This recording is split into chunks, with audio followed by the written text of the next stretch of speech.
400,000. 400,000 deaths happen every year by something that could be prevented: lead poisoning. According to nsc.org, the threat of exposure remains real for Americans living and working in unsafe conditions.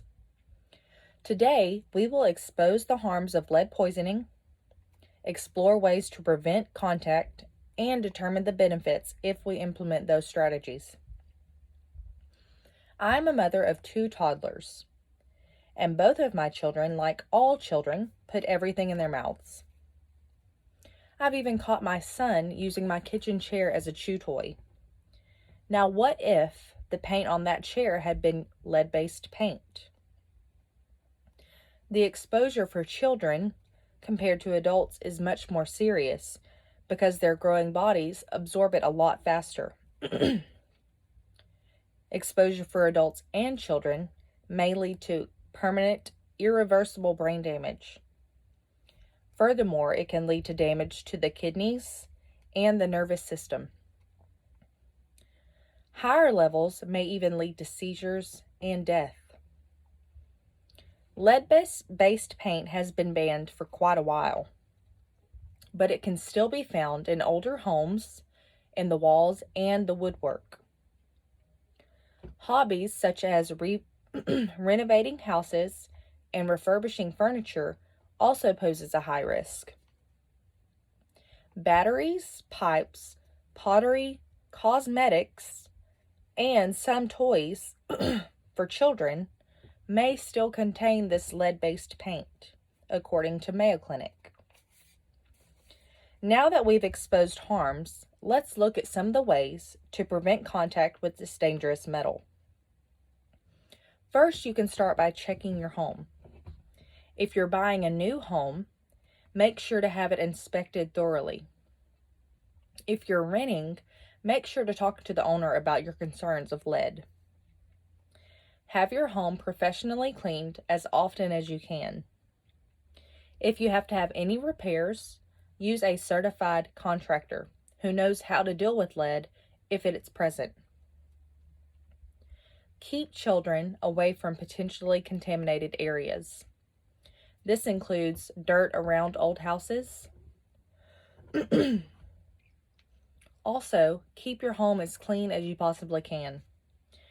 This includes leaving your shoes at the door that may contain soil that has lead in it, and mopping and dusting often. If you or someone you know has been exposed to lead, you can go to the doctor and get a simple blood test that'll test levels in your blood system. Although there are no safe level of lead in your blood. Now that we have explored ways to prevent contact, let's determine the benefits if we implement those strategies. As I said before, lead poisoning is completely preventable. I will prove this by using a location as an example. Flint, Michigan. According to Health Initiative's manager for the Blue-Green Alliance, it was a tragic decision made by an elected official to cut costs. This led to lead being in the entire town's water. 9,000 children over a span of 18 months consumed water with lead in it. As I said before, this causes irreversible brain damage. Could you imagine how many people were affected over 18 months and no one listened to them? All to cut cost. By eliminating lead, we can keep our community safe and healthy. It will increase numerous jobs to have this removed, and even cause a boost in the local economies. Today, we exposed the harms of lead poisoning, we explored ways to prevent contact, and determine the benefits if we implement those strategies. According to the CDC, 4 million households contain children that have high levels of lead in them, still to this day. If you would for me, visit theleadcoalition.org. There, you will read about a charity whose main goal is to inform the public about the seriousness of lead poisoning and how it can be prevented. Also, if you're able, there's a donate option. You would be joining hundreds who believe it can and must end.